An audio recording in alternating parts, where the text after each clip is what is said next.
Hello friends, എല്ലാവർക്കും നമസ്കാരം. ഇന്നത്തെ വീഡിയോയിൽ വിഷയമാക്കിയിരിക്കുന്നത് ആക്സിഡൻ്റലി കണ്ട ഒരു ഓർഡർ ബഹുമാനപ്പെട്ട വൈദ്യുതി ഓംബുഡ്സ്മാൻ്റെ 2023 ഓഗസ്റ്റ് 23 ഇറങ്ങിയ ഒരു ഉത്തരവ് പരിശോധിച്ചപ്പോൾ വല്ലാതെ വിഷമം തോന്നി. കാരണം ഞാൻ സോളാർ വെച്ചിട്ട് എൻ്റെ ബില്ലുകളിൽ പരിശോധിച്ചപ്പോൾ ഫിക്സഡ് ചാർജിൽ ഉണ്ടാകുന്ന വലിയൊരു തെറ്റ് ഞാനത് നോട്ട് ചെയ്തത് ഏതാണ്ട് 2023 ഒക്ടോബറിലാണ്.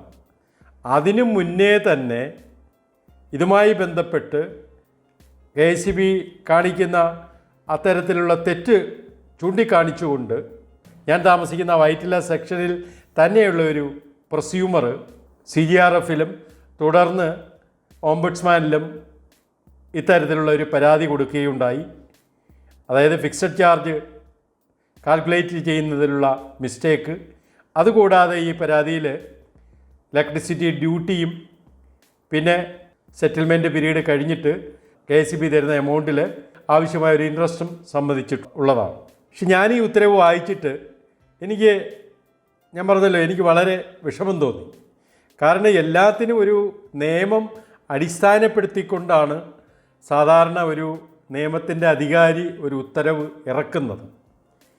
ഈ ഉത്തരവിൽ രണ്ട് വാദങ്ങളും കേട്ടിട്ട് ഒരു സൈഡിൽ അവർ പറഞ്ഞ പോയിൻറ്റിനെ കോട്ട് ചെയ്തുകൊണ്ട് അവരങ്ങനെയാണ് ചെയ്യുന്നത്, അതുകൊണ്ട് അതാണ് ശരി എന്നുള്ള തരത്തിൽ ഒരു കൺക്ലൂഷനിലേക്ക് ഈ വിധി വന്നിട്ടുണ്ട്. പക്ഷേ അതിന് കാരണം ഓംബുഡ്സ്മാനെ മാത്രം കുറ്റം പറയുവാൻ പറ്റില്ല. കാരണം ആ ഒരു ഫിക്സഡ് ചാർജ് കാൽക്കുലേറ്റ് ചെയ്യുന്നതിൽ ശരിയായ ഒരു ഉത്തരവ് താരിഫ് ഓർഡറുമായി ബന്ധപ്പെട്ട റെഗുലേറ്ററി കമ്മീഷൻ ഇറക്കിയിട്ടില്ല. അങ്ങനെ ഒരു നിയമം ഇല്ല എങ്കിൽ അത് ബഹുമാനപ്പെട്ട ഓംബുഡ്സ്മാന് കോട്ട് ചെയ്ത് കാണിക്കാം. അതിനു പകരം KSEB, അതായത് എതിർകക്ഷി KSEB പറഞ്ഞിരിക്കുന്ന അല്ലെങ്കിൽ അവർ കാൽക്കുലേറ്റ് ചെയ്യുന്ന രീതി അങ്ങനെയാണ്, അതുകൊണ്ട് അതിൽ തെറ്റില്ല എന്ന് പറയുന്ന ആ ഒരു ഉത്തരവ് മാനസികമായിട്ട് എനിക്ക് അക്സെപ്റ്റ് ചെയ്യുവാൻ പറ്റുന്നില്ല. ഏകദേശം 6 മാസത്തിൽ കൂടുതലായി ഈ ഓർഡർ ഇറങ്ങിയിട്ട്. എന്നെപ്പോലെ തന്നെ നിങ്ങളിൽ പലരും ഈ ഉത്തരവ് കണ്ടു കാണില്ല. അതുകൊണ്ടാണ് ഞാനിത് നിങ്ങളുടെ ശ്രദ്ധയിലേക്ക് കൊണ്ടുവരുന്നത്. നിങ്ങളും എന്നെപ്പോലെ ദയവ് ചെയ്ത് ഇത് പരിശോധിക്കുക. ഈ ഉത്തരവ് ശരിയാണോ? സാധാരണ ഓംബുഡ്സ്മാൻ ഇറക്കിയ ഒരു ഉത്തരവ് എവിടെയാണ് അപ്പീൽ കൊടുക്കുക? റെഗുലേറ്ററി കമ്മീഷൻ അല്ലെങ്കിൽ കോടതി, അങ്ങനെയാണ് ഞാൻ മനസ്സിലാക്കുന്നത്. പക്ഷേ ഇത്തരത്തിൽ ഒരു കോടതി കയറേണ്ട കാര്യം ഉണ്ടെന്നും എനിക്ക് തോന്നുന്നില്ല. എന്താണെന്ന് വെച്ചാൽ റെഗുലേറ്ററി കമ്മീഷൻ ഇപ്പോൾ ഇറക്കുവാൻ പോകുന്ന 2020 റീന്യൂവബിൾ എനർജിയുമായി ബന്ധപ്പെട്ട റെഗുലേഷൻ്റെ അമെൻമെൻറ്റ് വലിയ താമസമില്ലാതെ ഇറക്കും. അതിൻ്റെ ഹിയറിംഗ് ഒക്കെ കഴിഞ്ഞതാണ്. അപ്പോൾ അതിൽ ഈ വീഡിയോയിൽ പറയുന്ന ഫിക്സഡ് ചാർജിൻ്റെ ഇഷ്യൂ ടേക്കപ്പ് ചെയ്തുകൊണ്ട് total monthly consumption of A prosumer അത് ഡിഫൈൻ ചെയ്തിരിക്കണം. അതല്ലെങ്കിൽ ഇതുപോലെ KSEBയും പ്രൊസ്യൂമറും തമ്മിൽ ഇതുപോലെ നിയമങ്ങൾ അങ്ങോട്ടും ഇങ്ങോട്ടും ഇട്ട് തട്ടിക്കളിക്കും. നിയമം അറിയാവുന്ന എന്നെ കേൾക്കുന്നവർ ഇതെന്ത് ചെയ്യണം എന്ന് നിങ്ങൾ ആലോചിക്കുക. ശരിയാണോ തെറ്റാണോ? ഓംബുഡ്സ്മാൻ ഇറക്കിയ ഈ ഉത്തരവ് ശരിയാണോ തെറ്റാണോ? ഇതിന് പിന്നിലുള്ളത് വൈറ്റില സെക്ഷനിലെ ഈ കൺസ്യൂമർ നമ്പറിലുള്ള കൺസ്യൂമർ 3.43 kW സോളാർ പ്ലാന്റ് സ്ഥാപിച്ചു. അപ്പോൾ ഇദ്ദേഹത്തിന് complaint is that the fixed charges were collected for the total consumption. They have to pay the fixed charges even when the consumption is 0. ഞാൻ കഴിഞ്ഞ ഒരു വീഡിയോയിൽ പറഞ്ഞതാണ്. ഇതേ പോയിൻ്റ് റെഗുലേറ്ററി കമ്മീഷൻ്റെ ഒരു ഹിയറിങ്ങിൽ ഒരാൾ പ്രസൻറ്റ് ചെയ്തിരുന്നു. ഇപ്പോഴത്തെ ഹിയറിംഗ് അല്ല, കഴിഞ്ഞ ഹിയറിങ്ങിൽ. പക്ഷേ അത് റെഗുലേറ്ററി കമ്മീഷൻ അത് കെയർ ചെയ്തില്ല. അതൊരൊറ്റപ്പെട്ട കേസായിട്ട് അത് നെഗ്ലക്റ്റ് ചെയ്യുകയുണ്ടായി. ഞാൻ പറഞ്ഞല്ലോ, ഇത് എൻ്റെ ഒരു വീഡിയോയിൽ ഞാൻ പ്രസൻറ്റ് ചെയ്ത കാര്യമാണ്. അപ്പോൾ ഇതിനെപ്പറ്റി, ഈ ഉത്തരവിനെ പറ്റി നമുക്കൊന്ന് വിശദമായിട്ട് പഠിക്കാം. ഈ ഉത്തരവ് നിങ്ങൾക്ക് ആവശ്യമുണ്ടെങ്കിൽ ഓംബുഡ്സ്മാൻ്റെ സൈറ്റിൽ കയറിയിട്ട് ഈ നമ്പർ പരിശോധിച്ചാൽ മതി. തൽക്കാലം ഞാൻ കൺസ്യൂമറിൻ്റെ പേര് ഹൈഡ് ചെയ്തിരിക്കുകയാണ്. അപ്പോൾ നമുക്കതിൻ്റെ രണ്ട് വശത്തെയും വാദം നമുക്കൊന്ന് പരിശോധിക്കാം. ലെഫ്റ്റ് സൈഡിൽ പരാതിക്കാരൻ്റെ ആർഗ്യുമെൻറ്റ്, റൈറ്റ് സൈഡിൽ KSEBയുടെ argument. Earlier fixed charge was collected on billed energy consumption, export energy minus import energy as per KCRC order. But recently KSEB is calculating the fixed charges in a different way, neglecting the KCRC tariff regulations, adding generated energy from solar also, which is not mentioned in website. അപ്പോൾ ഇതിൽ ഈ പരാതിക്കാരൻ പറഞ്ഞിരിക്കുന്ന ആദ്യത്തെ ഭാഗം എന്താണ്? Fixed charge നേരത്തെ വാങ്ങിയിരുന്നത് export energy minus import energy, അതായത് നെറ്റ് എനർജി വെച്ചാണെന്നാണ് പറഞ്ഞിരിക്കുന്നത്. ശരിക്കും അങ്ങനെയല്ല, വാസ്തവം അങ്ങനെയല്ല. 2022 നവംബർ ഡിസംബർ വരെ ഈ ഇമ്പോർട്ട് എനർജിക്ക് മാത്രമായിരുന്നു ഈ ഫിക്സഡ് ചാർജ് വാങ്ങിച്ചിരുന്നത്. അപ്പോൾ ഇവർ പറഞ്ഞതിൻ്റെ അർത്ഥം എന്താണെന്ന് വെച്ചാൽ, KCRC റെഗുലേറ്ററി കമ്മീഷൻ്റെ ഓർഡർ നമ്മൾ പരിശോധിച്ച് കഴിഞ്ഞാൽ only net energy is chargeable എന്ന് പറയുന്നുണ്ട്. അപ്പോൾ അതിൽ വരുന്ന ചാർജ് ഏതൊക്കെയാണ്? എനർജി ചാർജും വരാം, ഫിക്സഡ് ചാർജും വരാം പ്രധാനമായിട്ടും. അപ്പോൾ ഇത് രണ്ടും നെറ്റ് എനർജി വെച്ചേ ചെയ്യാവൂ എന്നാണ് ആ നിയമത്തിൻ്റെ അർത്ഥം. പക്ഷേ KSEB ഞാൻ ഈ പറഞ്ഞ 2022 നവംബർ ഡിസംബർ വരെ ഈ ഫിക്സഡ് ചാർജ് വാങ്ങിച്ചിരുന്നത് ഇമ്പോർട്ട് എനർജി വെച്ച് മാത്രമാണ്. പക്ഷെ ആ സമയം കഴിഞ്ഞ് ഇവർ ചെയ്ത രീതി എന്ന് പറഞ്ഞാൽ ജനറേറ്റഡ് എനർജി, അതായത് സോളാറിൽ നിന്നും ജനറേറ്റ് ചെയ്ത എനർജി, അതിൽ നിന്നും നേരിട്ട് കൺസ്യൂമർ ഉപയോഗിക്കുന്ന എനർജിയും കൂടെ ചേർത്താണ് ഈ ഫിക്സഡ് ചാർജ് വാങ്ങിച്ചത്. പക്ഷേ ഈ പരാതിക്കാരൻ്റെ ഈ വാദത്തിൽ ഞാൻ ഈ പറഞ്ഞ പോലൊരു മിസ്റ്റേക്കുണ്ട്. എന്തായാലും അതിനകത്തൊരു ന്യായമുണ്ടെന്നുള്ളത് വ്യക്തമാണ്. ഈ ഒന്നാമത്തെ പോയിന്റിന് അവർ പറഞ്ഞിരിക്കുന്ന മറുപടിയാണ് രസകരമായിട്ടുള്ളത്. റെഗുലേറ്ററി കമ്മീഷൻ്റെ റിവൈസ്ഡ് താരിഫ് ഓർഡർ അനുസരിച്ച് ഫിക്സഡ് ചാർജ് കൂടിയിട്ടുണ്ട്. അതൊക്കെ നമുക്ക് മനസ്സിലാകുന്ന കാര്യങ്ങളേ ഉള്ളൂ. താഴോട്ട് വായിച്ചു കഴിഞ്ഞാൽ അവർ പറയുന്നത് method of calculating fixed charge for domestic consumers was changed. 2019 ഈ ഓർഡർ പ്രകാരം എനർജി കൺസംഷൻ ബേസിൽ ഫിക്സഡ് ചാർജ് മാറിയിട്ടുണ്ട്. അത് വാസ്തവമാണ്. എന്നിട്ട് ഇതിൽ പറഞ്ഞിരിക്കുന്ന in case of ordinary domestic consumers the energy consumption is total energy drawn from the board's grid and recorded by energy meter. In case of solar consumers, ഇവിടെ പറഞ്ഞത് സാധാരണ കൺസ്യൂമേഴ്സിന്, in case of solar consumers the consumers are consuming energy from both solar system and boards grid. അതായത് ഈ solar സിസ്റ്റത്തിൽ നിന്ന് direct use ചെയ്യുന്നതുകൊണ്ട് ബോർഡിൽ നിന്നും ഇമ്പോർട്ട് ചെയ്യുന്നതുകൊണ്ട്. And the excess energy is exported to grid.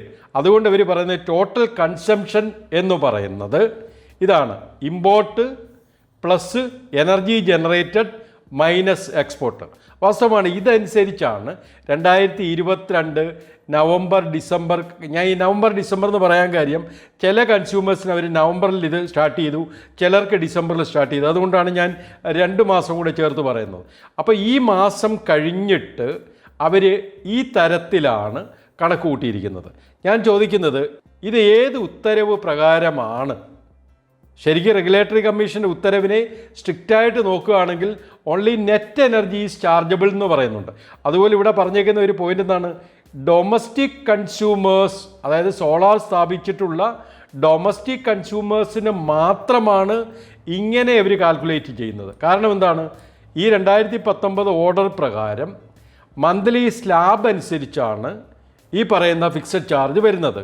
Domestic കൺസ്യൂമേഴ്സിനല്ലാതെ വേറെ ഒരു കൺസ്യൂമേഴ്സിനും ഇത്തരത്തിലൊരു ഓർഡർ ഇല്ലാതാനും. അപ്പോൾ ശരിക്കും എന്താണ്? സോളാർ സ്ഥാപിച്ചവരെ നിരുത്സാഹപ്പെടുത്തുകയാണ്. കാരണം അവർ ജനറേറ്റ് ചെയ്ത് അവർ ഡയറക്റ്റ് യൂസ് ചെയ്തതും കൂടി ചേർത്താണ് ഇവർ ഫിക്സഡ് ചാർജ് കാൽക്കുലേറ്റ് ചെയ്തിരിക്കുന്നത്. അതാണ് ഞാൻ എടുത്തു ചോദിക്കുന്നത്. ആ സംഗതി ഏത് ഉത്തരവ് പ്രകാരമാണ്? ശരിക്കും ഈ അപേക്ഷകൻ അത് കൃത്യമായിട്ട് ആർഗ്യൂ ചെയ്യുവാനായിട്ട് പറ്റിയതെന്ന് എനിക്ക് തോന്നുന്നില്ല. അവരത് RTI വാങ്ങിച്ച കാര്യം പറയുന്നുണ്ട്, പിന്നെ CGRFൽ ഇത് ഫയൽ ചെയ്ത കാര്യങ്ങൾ പറയുന്നുണ്ട്. അപ്പോൾ എന്നിട്ട് താഴോട്ട് അവർ പറയുന്നത് as per RTI received the fixed charge of solar consumer is calculated as follows, that is generated energy plus imported energy. എന്നിട്ട് as per the regulation it should be calculated on billed consumption. അതാണ് ഞാൻ പറഞ്ഞത്, net only net energy is chargeable. Please note അവർ billed consumption and energy charges are zero. We should be levied minimum charge. അതായത് ആ നിയമം കൃത്യമായിട്ട് പാലിക്കുന്നു എങ്കിൽ ഫിക്സഡ് ചാർജ് എന്ന് പറഞ്ഞാൽ അതും എന്തിനെ ബേസ് ചെയ്തായിരിക്കണം? നെറ്റ് എനർജിയെ വെച്ച് ആയിരിക്കണം. എന്നിട്ട് ഫിക്സഡ് ചാർജ് അവർ എന്തുകൊണ്ട് വാങ്ങിക്കുന്നു എന്നുള്ള ന്യായങ്ങളൊക്കെ ഈ KSEBയുടെ ആർഗ്യുമെൻറ്റിൽ വരുന്നുണ്ട്. അതായത് അവർ പറയുന്ന ഒരു പോയിൻ്റ് ഇതാണ്: നമ്മൾ ഇമ്പോർട്ട് ചെയ്യുന്നതിനായാലും എക്സ്പോർട്ട് ചെയ്യുന്നതിനായാലും സോളാർ ജനറേറ്റ് ചെയ്യുന്നതിനായാലും KSEB സപ്ലൈ നമുക്ക് ആവശ്യമുണ്ട്. അവരുടെ ഇൻഫ്രാസ്ട്രക്ചർ നമ്മൾ ആ സമയത്ത് ഉപയോഗിക്കുന്നുണ്ട്. അതുകൊണ്ടാണ് ഫിക്സഡ് ചാർജ് വാങ്ങുന്നത് എന്നിവിടെ പറയുന്നുണ്ട്. ആയിക്കോട്ടെ, അതൊക്കെ സത്യമായ കാര്യമാണ്. പക്ഷേ നിങ്ങൾ ഫിക്സഡ് ചാർജ് എങ്ങനെ വാങ്ങണം എന്ന് റെഗുലേറ്ററി കമ്മീഷൻ കൃത്യമായിട്ട് പറഞ്ഞിട്ടില്ല. അതാണ് ഇവിടെ പോയിൻ്റ്. നിങ്ങൾ വാങ്ങിക്കരുത് നമ്മൾ പറയുന്നില്ല. KSEB സപ്ലൈ ഇല്ലാതെ ഈ പറയുന്ന 3 കാര്യങ്ങളും നടക്കത്തതുമില്ല. അടുത്തത് ഓംബഡ്സ്മാൻ്റെ അനാലിസിസ് ആൻഡ് ഫൈൻഡിങ്സ്. ഇവിടെ ഈ 3 കാര്യങ്ങൾക്ക് വേണ്ടിയാണ് ഈ പരാതി ഉന്നയിക്കപ്പെട്ടത്. അതിലൊന്ന് charging of fixed charges four the total consumption. ഞാൻ നേരത്തെ പറഞ്ഞല്ലോ ടോട്ടൽ കൺസംഷൻ എന്താണെന്നുള്ളത്. രണ്ടാമത് സെൽഫ് ജനറേഷന് വേണ്ടിയുള്ള ഇലക്ട്രിസിറ്റി ഡ്യൂട്ടി. പിന്നെ ഡിലേയ്ഡ് പേയ്മെൻറ്റ്, ഈ ബാങ്ക്ഡ് എനർജിയുടെ പേയ്മെൻറ്റ് അത് ഡിലേ വരുന്നത്. സാധാരണ ഓംബഡ്സ്മാൻ ഓർഡർ ഇറക്കുമ്പോൾ ഈ 2 വശവും കേട്ടിട്ട് അതിൻ്റെ കൃത്യമായ നിയമങ്ങൾ കോട്ട് ചെയ്തുകൊണ്ടാണ് ഒരു വിധി പ്രഖ്യാപിക്കുന്നത്. പക്ഷേ ഇവിടെ പരിശോധിച്ചാൽ ഈ charging of fixed charges four the total consumption, ഇതിന് അവർ ഈ KSEBയുടെ സൈഡിലുള്ള വാദം മാത്രമാണ് കേട്ടത്. കാരണം ഈ പരാതിക്കാരൻ എന്തു പറഞ്ഞു, അങ്ങനെ 2 തരത്തിൽ കാൽക്കുലേറ്റ് ചെയ്തല്ലോ എന്ന് പറഞ്ഞതിന് യാതൊരു തരത്തിലും ഒരു റെഫറൻസ് അവിടെ വന്നിട്ടില്ല. മാത്രമല്ല ഈ ടോട്ടൽ കൺസംഷൻ എന്തടിസ്ഥാനത്തിലാണ് എടുക്കുന്നത് എന്നൊന്നും വ്യക്തമായിട്ട് പറഞ്ഞിട്ടില്ല. അതായത് താരിഫ് ഓർഡറിൽ, റിവൈസ് താരിഫ് ഓർഡറിൽ ഇങ്ങനൊരു റിവിഷൻ വന്നു, അതൊക്കെ നമുക്കറിയാവുന്ന കാര്യങ്ങളാണ്. പിന്നെ ഫിക്സഡ് ചാർജ് മസ്റ്റാണ്, അതും നമുക്ക് അവരുടെ പവർ ഇൻഫ്രാസ്ട്രക്ചർ ഉപയോഗിക്കുന്നുണ്ട്, അത് എടുക്കണം, അത് നമുക്ക് തർക്കമൊന്നുമില്ല. അതിൻ്റെ റീസൺസ് ഒക്കെ ഇവിടെ പറയുന്നുണ്ട്. അതായത് ഞാൻ നേരത്തെ പറഞ്ഞ പോലെ 3 കാര്യങ്ങൾക്ക് ഈ ഇവരുടെ സപ്ലൈ ഇല്ലാതെ നടക്കത്തില്ല, അതും നമുക്ക് മനസ്സിലാവും. പിന്നെ അതുകൊണ്ട് ഇവർ പറയുന്നത്, ഈ ഇവിടെ പറഞ്ഞ ഒരു പോയിന്റ് ശ്രദ്ധിക്കുക, the fixed charges were calculated based on the consumption slab. അതായത് 2019 ഇറങ്ങിയ ഈ ഓർഡർ പ്രകാരം മന്ത്ലി കൺസംഷൻ സ്ലാബിനെ ബേസ് ചെയ്തുകൊണ്ടാണ് ഫിക്സഡ് ചാർജ് തീരുമാനിക്കുന്നത്. അതും നമുക്ക് മനസ്സിലായി. അത് കഴിഞ്ഞ് ഓംബഡ്സ്മാൻ എന്ന് പറയുന്ന ഉത്തരവാദിത്വമുള്ള ഒരു പോസ്റ്റ് എഴുതിയിരിക്കുന്ന രീതി ഇതാണ്: the KSEB is calculating total consumption as solar energy generated plus energy imported from the grid minus energy exported to the grid എന്ന് പറഞ്ഞാൽ KSEB വാദിച്ച ആ പോയിന്റ് തന്നെ എടുത്ത് കോട്ട് ചെയ്ത് KSEB അങ്ങനെയാണ് കാൽക്കുലേറ്റ് ചെയ്യുന്നത്, അതുകൊണ്ട് അങ്ങനെയാണ് അവർ ചെയ്തിരിക്കുന്നത് എന്നുള്ളത്. This is the total consumption of the consumer. Fixed charges is calculated as per the slab of the total consumption. Monthly consumption എന്ന് പറഞ്ഞത് ഒരു സോളാർ പ്രൊസ്യൂമറിനെ സംബന്ധിച്ച് ഇങ്ങനെയാണ് എടുക്കേണ്ടതെന്ന് ആര് തീരുമാനിക്കണം? റെഗുലേറ്ററി കമ്മീഷൻ തീരുമാനിക്കണം. കാരണം താരിഫ് ഓർഡറിൻ്റെ ഉത്തരവാദി റെഗുലേറ്ററി കമ്മീഷനാണ്.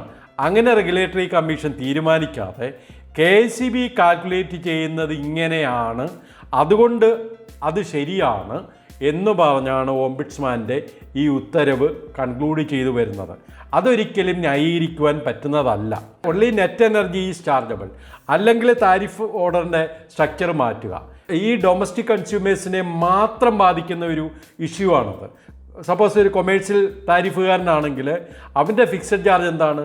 അവരുടെ പവർ ഇൻഫ്രാസ്ട്രക്ചർ ഉപയോഗിക്കുന്നുണ്ട്, that is fixed upon the KW അല്ലെങ്കിൽ ലോഡ്, അതിനെ ഡിപ്പെൻഡ് ചെയ്തുകൊണ്ട് ഇത് ഫിക്സഡ് ആണ്. ഇവിടെ ഡൊമസ്റ്റിക് കൺസ്യൂമേഴ്സിന് പ്രോത്സാഹനവും കൊടുത്തു, അവൻ ജനറേറ്റ് ചെയ്ത് കൂടുതൽ എടുക്കുകയാണെങ്കിൽ അത് പ്രശ്നവും വരുന്നുണ്ട്. എന്നാൽ അതിന് വ്യക്തമായിട്ടൊരു ഓർഡറുണ്ടോ? അതുമില്ല. അപ്പോൾ ഈ ഓംബഡ്സ്മാൻ ബ്ലൈൻഡ്ലി ഈ KSEBയുടെ ആ ഒരു വാദത്തിനെ ചുവട് പിടിച്ചുകൊണ്ട് ആണ് ഈ ഓർഡർ ഇറക്കിയതെന്ന് എനിക്ക് പറയേണ്ടി വരും. അതുകൊണ്ട് ഫൈനലി അവർ പറഞ്ഞിരിക്കുന്നത് the fixed charges calculated by the licensee is seen in order. നമ്മൾ സാധാരണ ഇതൊക്കെ ഒന്ന് വായിക്കുന്ന ഒരു സാധാരണക്കാരന് അല്ലെങ്കിൽ നിയമം പഠിച്ച ഒരുത്തരും മനസ്സിലാകുന്നത് ഇത് ശരിയല്ല എന്നുള്ളതാണ്. കാരണം എന്താ, ഈ കാൽക്കുലേഷൻ ഇതെങ്ങനെ ശരിയാകും? ഡൊമസ്റ്റിക് കൺസ്യൂമേഴ്സിനെ മാത്രം ബാധിക്കുന്ന ഈ സംഗതി എങ്ങനെ ശരിയാകും? ഇതിനെന്താണ് അടിസ്ഥാനം? സാധാരണ ഓംബുഡ്സ്മാൻ എവിടെയെങ്കിലും ഒരു നിയമം എടുത്ത് കോട്ട് ചെയ്തുകൊണ്ടാണ് ഇത് പറയാറുള്ളത്. പക്ഷേ അതിന് ഒരു മറുവശമുണ്ട്. കൃത്യമായിട്ട് അങ്ങനെ ഒരു നിയമമില്ലെങ്കിൽ ഈ പറയുന്ന ഓംബുഡ്സ്മാൻ ഇവിടെ എന്ത് ചെയ്യേണ്ടി വരും? ഇതിന് വ്യക്തമായിട്ടൊരു ഉത്തരവില്ലാത്തത് കൊണ്ട് റെഗുലേറ്ററി കമ്മീഷനിൽ നിന്നും അതിന് തക്കതായ ഒരു ഉത്തരവ് വരട്ടെ എന്ന് പറഞ്ഞത് കൺക്ലൂഡ് ചെയ്യേണ്ടി വരും. പക്ഷേ അത് ശരിയായ ഒരു കീഴ്വഴക്കമാണോ? അങ്ങനെ സാധാരണ ഓംബുഡ്സ്മാൻ ചെയ്യുമോ? അതിലെനിക്ക് സംശയമുണ്ട്.